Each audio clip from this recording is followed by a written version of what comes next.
أعوذ بالله من الشيطان الرجيم. بسم الله الرحمن الرحيم.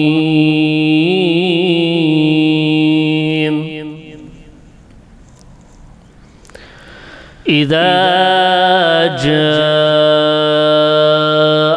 نصر الله والفتح ورأيت الناس يدخلون في دين الله أفواجا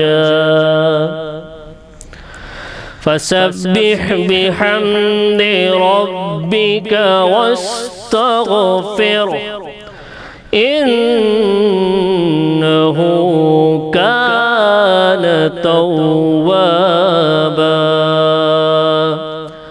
آمنت بالله صدق الله العظيم.